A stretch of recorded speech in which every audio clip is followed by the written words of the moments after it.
새만금 쪽에 전망이 어떤가 하고, 그 전에부터 내가 부동산 여기에서 세미나를 연다는 것을 내가 종종 봤어요. 예. 그러다가 이제 이번에 시간도 있고 그래서 한번 전망에 대해서 좀 알고 싶어가지고 참석을 했어요. 제가 이런 말씀 한번 드려볼게요. 사장님 보실 때는 새만금이라는 것 자체가 어떤 것 같아요?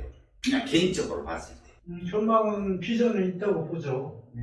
사장님이 봤을 때도 비전이 있다라면 네. 누가 봐도 비전이 있지 않을까요? 근데 이제 제가 아는 것은 개인적으로 생각하는 거고, 제 개인적인 생각이 다 맞다고 할 수는 없는 거니까. 그 비전은 어떤 것 때문에 비전이 있다고 사장님은 보시는 거예요? 정부에서 이제 일단은 네.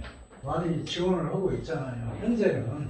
근데 이제 제가 이제 고향이 그쪽이라 관심이 있어 꽤 봤는데, 그동안에는 개발을 노태우땡과 새만금을 개발해서 그동안에 한 20년 이상을 지지부진을 하다가 이번에 와서 이제 좀 한다고 하는데, 과연 정부에서 추진하는 대로 제대로 구상대로 될지, 아니면 지금도 보면 허허벌판이잖아요. 사실은 진짜 정책 방침대로 이루어질지, 아니면 그냥 또 공연물이 될지. 정부 방침대로 된다면은 전망이 아주 좋을 것이고, 아니면 또 말 바꾸기 싫고 그냥 시간만 가고. 사장님이 일단 그 새만금에 대한 비전을 갖고 있는 그 이유를 들어보면 네. 맞아요.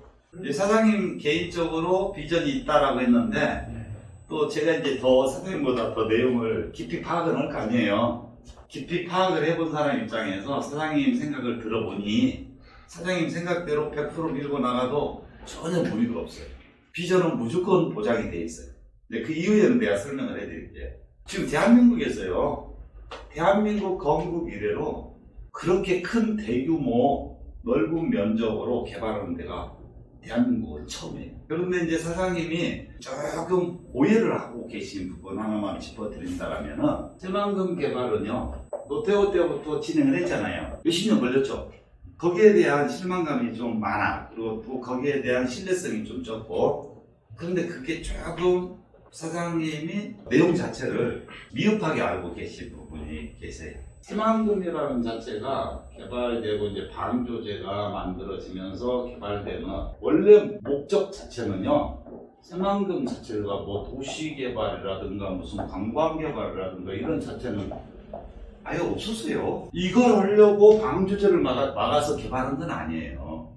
애당초 정부에서 계획했던 대로 그대로 지금 진행을 하고 있는 거예요. 노태우 때 개발을 우리가 옛날에 방조제가 이루어지면서부터 개발했던 첫 번째 목적은 뭐냐면요, 농토 확보입니다. 먹고 살기 힘들었잖아요. 그래서 우리가 새만금 뿐만이 아니고 뭐 아산 방조제라든가 그렇게 방조제가 생기면서 상당한 많은 육지 땅이 만들어졌어요. 뭐 성문이라든가 특히나 서남해안은 많이 만들어졌죠. 실질적으로 우리가 송도 같은 경우도 지금은 도시화가 됐잖아요. 송도도 매번 목적 자체가 농경지 목적이에요. 아, 그래요? 그렇죠. 송도가요? 그럼요. 원래 목적대로 다 사용을 했어. 그런데 원래 목적대로 사용을 하다가 시대적으로 변화가 온 겁니다. 시대적으로. 지금은 쌀농사만 지어서 될 문제가 아니다. 우리는 1차 산업이 농경산업이잖아요. 그때는 먹고 사는 문제가 첫 번째였잖아요. 뭐 쌀도 부족했었고. 그렇기 때문에 박정희 대통령 때부터 농토 확보를 무지하게 많이 했어요. 우리가 새만금 방조제 만들어지기 전부터 김제 뜰 있잖아요. 김제 뜰 이런 데가 다 바다였어요. 그렇죠. 그렇잖아요. 그쪽에 고양이시라며요. 뭐 부안뜰이든 이런 지역들이 아닌 말로 개화도나 이런 데가 다 섬이었습니다. 어마어마한 면적이 농경지가 만들어진 거예요. 첫 번째 목적 자체가 농경지예요. 농경지로 쭉 가다 보니까 시대적인 변화, 또 우리나라 성장 목적에 걸맞게 사용 목적이 계획 변경을 한 거예요. 변경. 처음부터 여기에다 첨단 산업단지를 만들고 도시화를 만들고 이런 목적이 아니었었죠.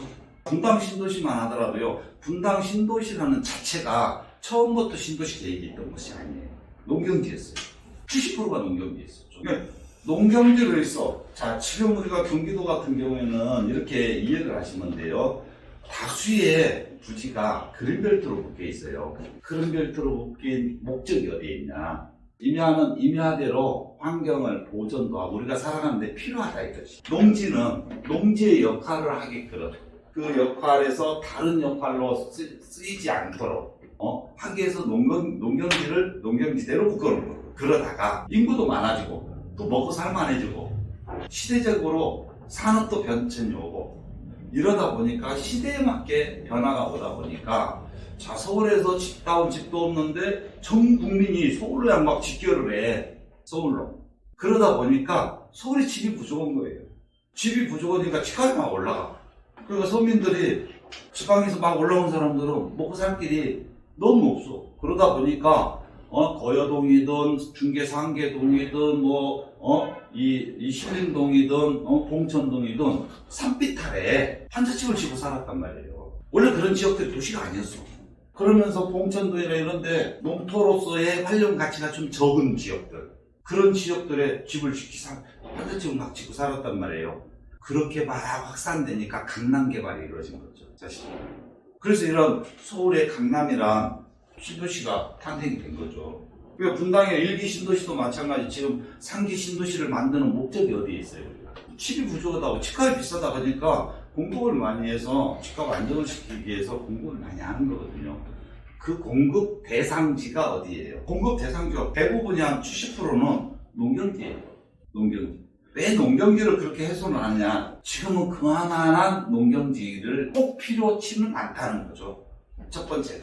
자, 우리가 쌀이 부족하고 식량이 부족해가지고 꼭 필요하다라고 했을 경우에는 농경지보다도 우리나라에서 부동산 중에서 비중이 가장 많은 게 뭐냐면은 임야거든요. 임야를 개발을 하지 농경지를 개발 안 해요. 근데 첫 번째가 우리 지금 농경지 어디든지 개발이 되면은 농경지가 70~80%거든요. 임야는 대부분이 아직까지는 보존하려고 해요. 근데 지금 세월이 지나면서 계속 임야 보존은 확대되고 있습니다.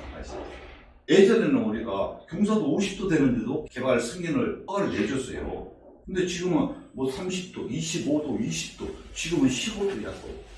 이런 식으로 변화가 계속 온 거거든요. 그래서 새만금 같은 경우도 우리가 좀 제대로 알 필요가 있어요. 새만금이 방조제가 시작이 됐던 원래 목적 자체는 농경지예요, 농경지. 도시개발이 아닙니다. 이렇게 농경지 확보를 하기 위해서 했는데 결과적으로 서해안 같은 경우는 밀물 설물 때 보면은 격차가 너무나 심하잖아요. 그러니까 너무 아까운 거야. 그냥 뻘로 놔두기에는. 그래서 방조제가 만들기 시작해서 농경지 확보를 해서 결과적으로 해서 쌀 생산을 더 하자, 이 목적이었었죠. 이렇게 쭉 왔던 새만금 자체가 실질적인 변화 자체는 이 농경지를 이렇게 놓으면 안 되지 않느냐 라고 이야기를 이제 노태우 때부터 조금씩 하기 시작해서 새만금 변화가 결정된 시기는 언제냐? 이명박 때입니다. 이명박 때 결정이 됐으니 지금으로부터 얼마 전입니까? 고작 해봐야 10년 전이에요. 10년 전에 농경지에서 바뀐 겁니다. 예전에 노태우 때 해서 농경지가 정말로 우리가 앞으로도 필요하냐? 그래서 이때 그러면 30%라도 산업단지를 좀 만들면 어때? 라는 이야기가 계속 됐던 것이죠. 그런데 이명박 때 최종 결정을 어떻게 내렸냐? 70대 30으로 바뀐 거예요. 70이 뭐냐? 산업단지, 30이 농경지. 이 정도만 놔둬도 충분하다. 그래서 새만금 개발 프로젝트는 이명박 때 이 부지를 세계 시장에 공모를 한 거예요. 이 땅 사용을 어떤 방식으로 하면 좋겠느냐라는 거를요, 세계에다가 공개를 한 거예요. 그래서 세계 공모작으로 결정이 최종적으로 지금의 새만금 개발 프로젝트가 만들어진 겁니다. 우리가 새만금이라는 지역을 좀 생각을 하려면 이것부터 내가 정리가 좀 될 필요는 있어요. 그래야 언제부터 시작을 했냐가 중요해요. 그런데 대부분이 가장 기본적인 내용을 모르시다 보니까 새만금 개발 이야기 나온 지가 벌써 수십 년 됐는데 라는 이야기부터 하거든요. 그건 잘못된 거예요, 사실. 그건 매우 잘못된 거죠. 어느 어느 지역에 내가 관심 있다라고 하면은 그 지역에 대해서 조금 더 사실적인 관계로 알 필요가 있어요. 사실적인 걸 알아야 내가 확신을 가질 수가 있어. 그래야 투자도 쉽게 할 수 있고, 또 이런 분들이 많잖아요. 고향이시니까 고향 지인분들이 과거부터 갖고 있다가 팔아먹는 사람도 있어요. 그런데 팔고 나니까 땅값이 막 올라오고 가는데 그분들은 제대로 그 지역에서 사라지겠어요? 화평 나거든요. 가장 와전적으로 생각하시는 분들이 누구냐라고 하면은 현지 분들이 이 내용을 정확히 모르니까 이것도 개발, 저것도 개발, 하나로 묶어서 그냥 개발한다라는 생각만 가지시거든요.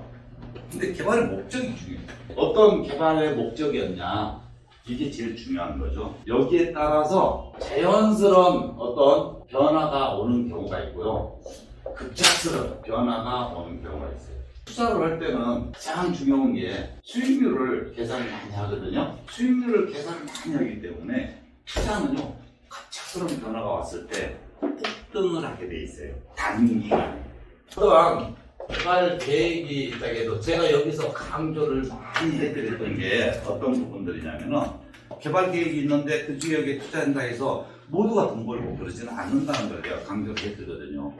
왜 그러냐? 제가 부동산 생활 30년 동안 수많은 분을 상대를 많이 해봤지만은, 개발이 된다는 거는 우리 일반인들이 쉽게 알아요. 근데 어떤 식으로 개발되는지에 대해서는 알려고를 안 해요. 그러다 보니까 투자에서 실패하는 사례가 거기에서 가장 많이 나옵니다. 투자해서 벌고 못 벌고는요, 개발 계획이 아니라 개발 계획의 내용이에요. 또 이 내용이 어떤 방식으로 변화가 오느냐가 가장 핵심이거든요. 근데 이 부분을 이해하려고 하시는 분들을 제가 거의 만나보지 못했어요. 거의 우리 일반인들 중에서. 근데 이 내용에 따라서요, 일시적도 되고요, 지속적도 되고 그렇습니다. 그래서 우리 새만금 같은 경우에도 이런 분들이 대대적으로 성공한 분들 계세요. 우태우태 불명하게 일어나고, 또 노무현 때도 그냥 새만금 가지고, 또 김대중 대통령이 됐을 때 호남에 대한 기대심리가 얼마나 컸겠습니까? 그 기대심리가 왔을 때 밑에 팔아가지고 다른 데다가 갈아타기 재투자를 잘 하신 분들은요, 지금까지 그 지역을 갖고 있는 것보다 몇 배를 더 벌었어요. 경우의 수에 따라서 다 달라지는 거거든요, 사실은. 이 내용을 파악해서 접근을 하시는 분들은 얼마든지 그게 가능하거든요. 뭐 내용 보니까 별 볼 일 없어. 사람들이 엄청 몰려와요. 근데 가격이 2만원짜리 였던 것들이 뭐 7만원 막 5만원, 7만원 한다. 팔아본다니까요, 선수들은. 근데 내용이 별도일 없는 지역에서는요, 2만원짜리 5만원, 7만원 막 가서 팔아. 그리고 나서 이 내용이 완전히 이제 일반인들도 이해할 정도로, 일반인들이 알 정도로 되잖아요. 이 가격이 어디로 가요? 다시 3만원 와요. 땅값이라고 해서 올라갔다 이렇게 내려오는 게 없느냐? 있어요. 땅값도. 집값만 이렇게 올라갔다 내려오는 게 아니거든요. 개발 계획을 갖고 있는 지역은 이런 논리가 적용이 되거든요. 자, 예를 들어서 5만원짜리가요, 80만원까지 갔어요. 이게 평창하고요, 무주 사례입니다. 실제 사례. 5만원씩 같은 게 80만원까지 막 갔어요. 무주는 아예 안 돼서 거래도 안 돼. 10만원 줘도 거래도 잘 안 돼. 그런데 평창은 유치해서 했잖아요. 그런데 평창은 80만원짜리 가던 것이 얼마나? 지금 15만원 가요.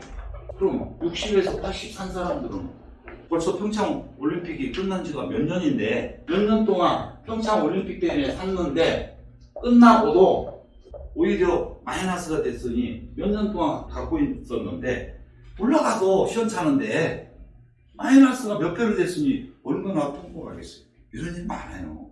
우리 일반인들이 모르는 게 그런 것들이에요. 근데 모르는데 그걸 알려고 안 해요.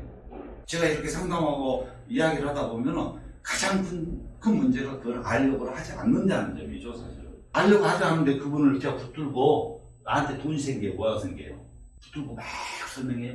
안 합니다, 전문가들. 전문가들은 그 설명을 안 해줘요, 절대적으로. 올라간다 이야기만 해주지, 절대 이와 같은 설명은 하지 않아요. 이게 시장이에요, 부동산 시장이에요. 이런 사례가 전혀 없는 게 곳곳에 많아요.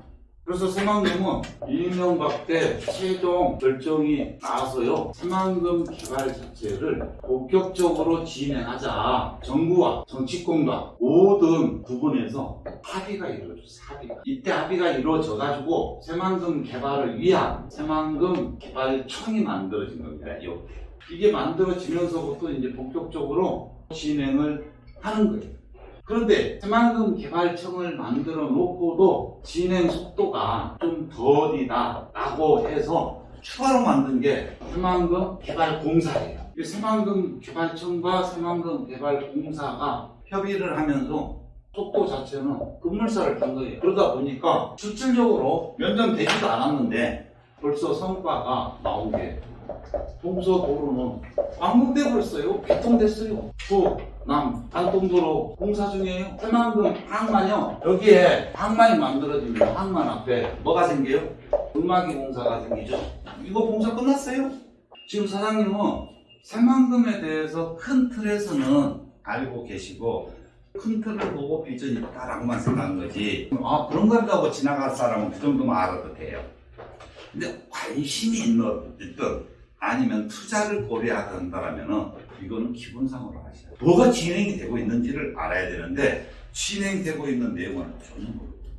새만금은요, 새만금이 완공됐을 때 제가 장담하는데요, 서해안 지역의 최고의 관광지가 될 수 있어요. 최고의 산업, 관광, 주거, 교통 모든 게 이루어져요. 동시에. 개인만이냐? 하고 있어요. 다. 부동산 투자는 내 돈을 투자하는 거거든요. 투자하는데 필요한 기초는 내가 숙지할 필요가 있어요. 알 필요가 있어요. 그걸 이해할 필요가 있다는 거죠. 그래야 승산이 있는 거지. 부동산 투자를 요행으로, 운으로, 그 아까와 같은 수박 그달기 식으로 알고 하잖아요. 그거는 요행이에요. 요행. 그리고는 요행인데도 불구하고 벌면 내가 잘해서 못 벌면은 남 탓하고 이렇게 만들어지는 게 우리 심리적인 거거든요. 우리나라는 서울만 보더라도 서울 개발 계획이 잡혀 있는 데가 60곳이 넘어요. 서울이 25개 도거든요. 근데 서울만 하더라도 60곳이 넘어. 경기도는 더 됩니다. 경기도는 그 3배도 더 돼요. 지방자치들마다 없는 데도 없어요. 이 개발 계획은 너무나 많은데 이 개발 계획 내용과 방법이 어떤 거냐에 따라서 완전히 달라져요. 지금 새만금 지구는 어마어마하게 변화가 많이 오고 있어요. 많이 오고 있고 우리나라 서해안 중에서는 최고의 관광지로 거듭나게 돼 있어요. 무조건. 그런데 이렇게 개발 계획이 있어가지고 진행이 된다 해서 그 지역의 모든 부동산 자체가 투자자한테 다 돈을 벌어주냐? 그러지는 않는다는 거예요. 어떤 분은 5년 투자했는데 수익률 자체가 200%가 될 수 있고 어떤 분은 15년 투자하는데 그냥 20% 30% 이 정도 되는 경우도 있고 그래요. 이 차이는 매우 큽니다. 새만금 부지가 넓은 만큼 주변에 영향도 많은데 주변을 보면은 그냥 있어야 될 땅들이 너무 많아. 비율 자체가. 그리고 대부분이 새만금 내에서 다 개발이 이루어지거든요. 그래서 새만금 내 외적인 부분 자체는 투자자라면은 선택 자체가 매우 중요한 지역이 또 새만금입니다. 새만금이라는 지역 주변 부동산 자체가 사기는 쉬운 곳인데 돈 벌고 나중에 쉽게 팔릴 수 있는 부동산 자체는요 그렇게 많지는 또 않아요. 그러한 특성을 또 갖고 있어요. 이 지역이. 왜? 농경지가 너무나 많아. 내가 이제 투자를 하는 데 있어가지고 제가 이제 조금 안타깝고 아쉬운 부분이 많다라고 이렇게 이제 매번 말씀을 드리는데 가장 결정적인 것들은 그런 부분들이 많아요. 좀 기본적인 걸 예를 들어서 5가지를 알아야 되는데 그냥 두리뭉실로 하나를 알고 있어요.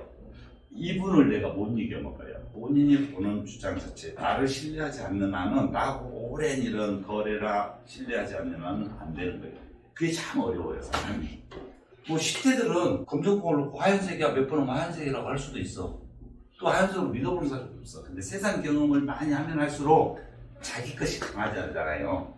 자기 것이 강화가 되기 때문에 어렵습니다. 근데 부동산 투자는 그런 개념으로 접근한다기보다도 전문가들이 보는 거는 뭐가 달라도 다르거든요, 사실은. 사장님이 지금까지 살아오시면서 사장님이 가장 많이 했던 분야 일은 사장님이 베테랑이거든요. 사장님이 누구한테든지 그거는 자문해 줄 수 있고 가르쳐 줄 수 있고 전달해 줄 수 있어요. 그것만 생각해 보시면은 내 분야가 아닌 다른 전문가 거는 내가 전문가보다 나을 수가 없어요. 낫다고 생각하시는 분들이 많잖아요. 그건 아집이지 않을까요? 자기만의 기준을 하니까. 사장님 것을 내가 막 아는 척하고 막 해봐. 그러면 아무리 아는 척해도 사장님이 더 알아. 그러니까 나중에 말 안 하는 거거든. 왜? 다툼의 요지가 있으니까. 그럼 속으로는 다 알고 계시잖아요. 그런 거랑 똑같아요, 보면은. 그래서 미묘한 차이가 결과적으로는 엄청난 큰 차이가 된다는 사실이거든요. 새만금이라는 지역은요, 앞으로 2021년이니까 7년 뒤에는요, 완전 뒤집어져요. 딴 세상이나 만들어집니다. 딴 세상. 7년 뒤면은 뭐까지 완전히 끝나는지 아세요? 고속도로 생생생, 철도 생생생, 항만 왔다 갔다, 비행기까지. 그때는 수변도시도 완공돼 버립니다. 수변도시 착공했어요. 작년 12월 달에 착공했습니다. 내용을 알아야 여기가 얼마만큼 비전이 있다 이런 거를 알 수가 있는 거죠. 지금 이 지역 자체는 새만금 개발청도 있지만은 새만금 개발공사도 작년에 뭐 직원만 하더라도 500명이 넘어요. 굉장히 속도적이에요. 국책 사업으로 진행되는 것들은요,